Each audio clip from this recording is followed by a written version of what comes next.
Slaydimizning ikkinchi qismi bizda Kindle teoriya bo'yicha bo'ladi. Ya'ni Kindle bozorda sizlar bilan biz vizual tarzda ko'ramiz doim.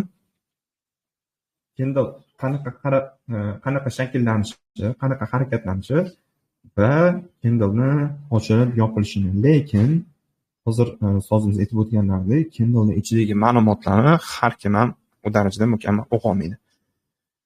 Bu narsani bank manipulyatsiyasini ishlatishda Kindle ichidagi ma'lumotlarni o'qishda juda katta o'ringa ega. Ya'ni sizlar bilan bizni bank manipulyatsiyasini o'rganishga harakat qilayotgan bo'lsak, bu narsani juda ham yaxshi tushunishimiz kerak. Ya'ni Kindle'dagi ma'lumotni yaxshi bilishimiz kerak. Agarda Kindle'dagi ma'lumotni yetarli darajada o'qa olmasak, manipulyatsiya bo'yicha u darajada mukammal savdo amalga oshira olmaymiz. Shu maqsadida biz sizlar bilan Kindle'da, ya'ni ochilayotgan shamni, hosil bo'lgan shamni sell side uchun yoki buy side uchun hosil bo'lgan shamni qay tartibda shakllanadi va sham teoriyasi bo'yicha hozir bilan gaplashib o'tamiz.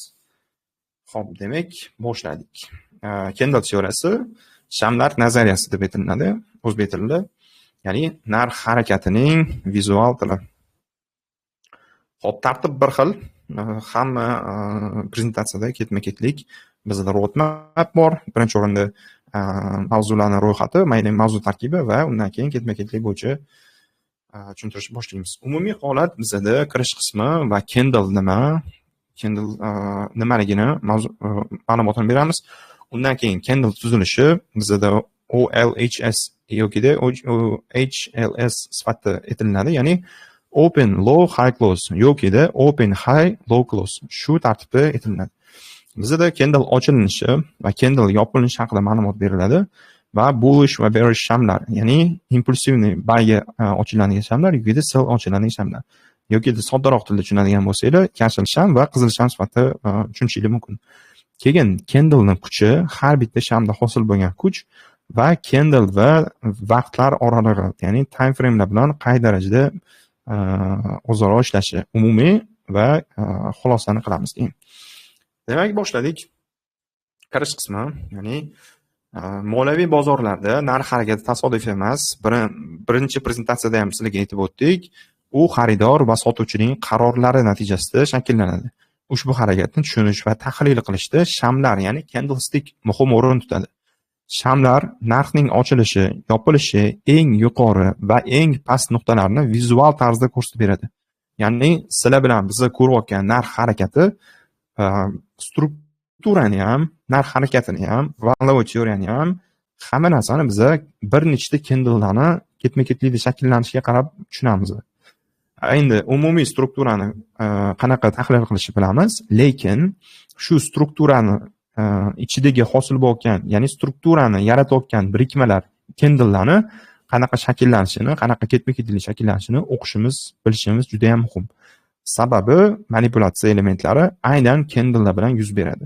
Ya'ni Kindle'ni bilishimiz bu bozorni tushunishimiz bilan bir xil narsa. Ya'ni eng yuqori va eng past nuqtalarni vizual tarzda ko'rsatib, bozordagi kuchlar muvozanatini aniqlashda yordam beradi. Shamlar teoriyasi orqali treyderlar bozor kayfiyati, trend yo'nalishi va ehtimoliy burilish nuqtalarini aniqlashlari mumkin. Ushbu mavzuda shamlarning qanday shakllanishi, ularning asosiy turlari va narx harakatini o'qishning boshlang'ich tushunchalari yoritiladi. Ya'ni sizlarga beradigan ma'lumotlarimiz Kindle'da ketma-ketligi haqida bo'ladi. Ya'ni Kindle o'zi nima? Kindle shamlar haqida aytilyapti, ingliz tilida yozilgan. Kindle ma'lum bir vaqt oralig'ida xaridorlar va sotuvchilar o'rtasida bo'lib o'tgan kurash natijasini ko'rsatadi. Ya'ni sizlar bilan biz 1 minutlik shamni olamiz. Tasavvur qilinglar, 1 minutlik shamni olamiz. Sham kuchli pastga qarab yopilishi ham mumkin, qizil sham sifatida, kuchli tepaga qarab yopilishi ham mumkin, yashil sham sifatida. Bundan oldingi prezentatsiyamizda sizlar bilan gaplashib o'tdik. Ya'ni bozorda agar aktivga nisbatan talab paydo bo'lsa, bozor tepaga qarab harakatlanadi. Aktivga nisbatan taklif bo'ladigan bo'lsa, bozor stovga qarab harakatlanadi, ya'ni pastga qarab tushadi. Shu nuqtai nazardan olib qaraydigan bo'lsak, bizda bozorda tepaga harakatlanuvchi Kindle'da bor va pastga harakatlanuvchi Kindle'da bor. Ya'ni bullish bor, bearish bor. Shu narsani orasidagi kurashni, ya'ni sotib oluvchilar va sotuvchilar o'rtasidagi kurashni bizga vizual tarzda ko'rsatib beradi. Davom etamiz. Kim kuchli bo'ldi, kim yutqazdi, to есть qayoqda bosim bo'ldi bozorga narxga nisbatan. Bularning hammasi candle ichida yashirilgan, ya'ni candle ichida yashirilgan ma'lumotlar hisoblanadi. Konsepsiya bo'yicha qaraymiz endi. Open bu narxning boshlang'ich nuqtasi. Konsepsiyani, ya'ni iborasini o'qiymiz. Open bu vaqt oralig'ining birinchi kelishilingan narxi. Open bozor boshlang'ich pozitsiyasini ko'rsatadi. Shu joydan talab va taklif o'rtasidagi yangi muvozanat shakllana boshlaydi. Bu start nuqta harakatning boshlang'ich koordinatsiyasi, ya'ni boshlang'ich nuqta bizda open sifatida aytiladi.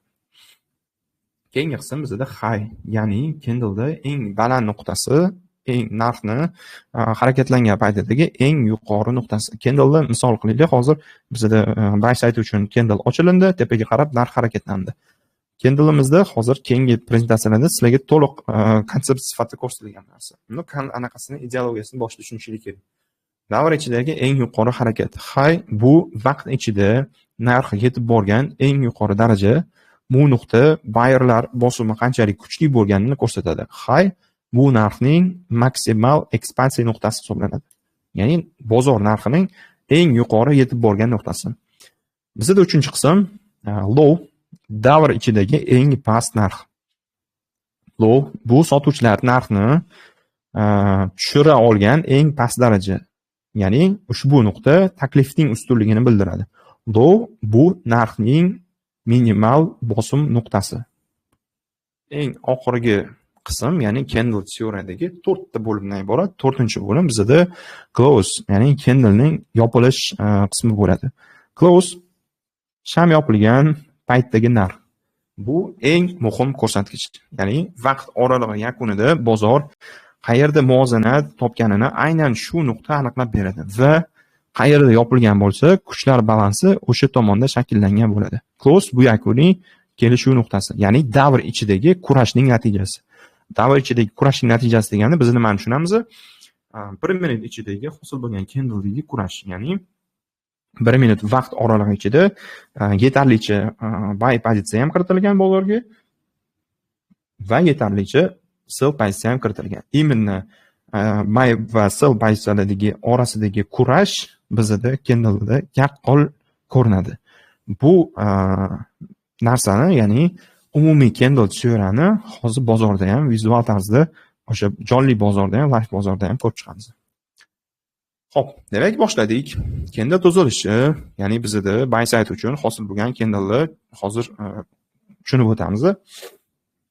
Nimaga candle'ga bu darajada muhim e'tibor qaratishimiz kerak? Nimaga muhim tushunishimiz kerak? Sababi yaqin vaqt ichidagi sizlarga beriladigan bilimlar, yaqin vaqt ichidagi sizlarga bozordagi ko'rsatiladigan holatlar har bittasi candle'dagi juda ham bog'liq ma'lumotlar bo'ladi. Ya'ni bozorda hosil bo'lgan jarayon, bozorda hosil bo'layotgan holatlar hammasi ichidagi ma'lumotlar candle ichida bo'ladi. Shu narsani yaxshi tushunishlik uchun candle teoriyani, ochilish yopilish teoriyasini yaxshi tushunishlik kerak.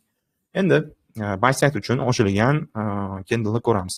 Har bir sham 4 ta asosiy qismdan tashkil topadi. Bu open, low, high, close. Ya'ni open ochilishi, low candle minimum nuqtasi yaratilishi, high eng baland nuqtasi yopilishi va close candle yopilish holati deb ataladi.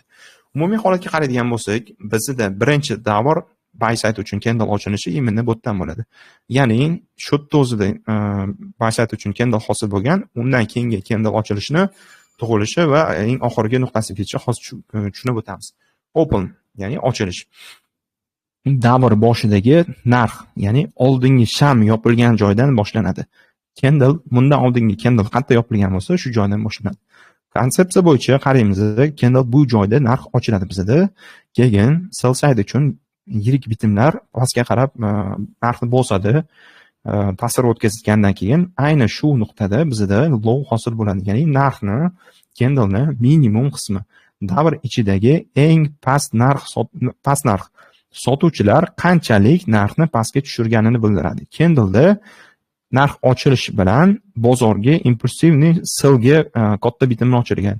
Yana shu 4600 konsepsiyasiga qaytamiz. 4600 narx hududidan narxni pastga bosishni boshlashdi, ya'ni 4597 ga qarab tushdi. Ya'ni 30 punkt narx harakati bo'ldi pastga. Keyin 4597 dan impulsivniy yana buy hosil bitimlar amalga oshirildi bozorga. Nisbatan candle tepaga qarab harakatlanishni boshladi va ayni shu hududga qarab keldi. Ya'ni bizda birinchi qism, ikkinchi qism lowimiz, uchinchi qism high yaratilindi. Ya'ni shakllangan eng yuqori narx xaridorlar, ya'ni sotib oluvchilar aktivni qanchalik yuqoriga narxni olib chiqqanini ko'rsatadi. Bizda candleda high hosil bo'lindi va aynan sell side bitimlar ayni shu nuqtadan bizda ochildi va shu joyda 4-davr, ya'ni 4-candle davridagi 4-davr amalga oshirildi, ya'ni close bo'ldi. 1 minut iteratsiya vaqti tugadi, ya'ni close yopildi. Davr oxiridagi narx shamning eng muhim qismi, chunki qaror shu yerda qabul qilinadi. Bu bizda candleni 4ta davrini ko'rdik. Ya'ni candle ochilishi shu nuqtadan ochildi, pastga qarab tushdi, candle low qismini yaratdi, tepaga qarab impuls bilan harakatlandi, candle maksimum qismini yaratdi va candle shu qismda yopildi. Bizda bitta candle istoriyasini ko'rdik. Ochilish, yopirish teoriyasini mustahkam o'rganinglar. Chunki bank manipulyatsiyada bu narsa juda ham muhim. Bizda ayni ko'rsatilib o'tirilgan ma'lumot faqatgina buy side uchun, ya'ni tepaga qarab ochiladigan sham uchun, yashil sham uchun misol sifatida ko'rsatildi.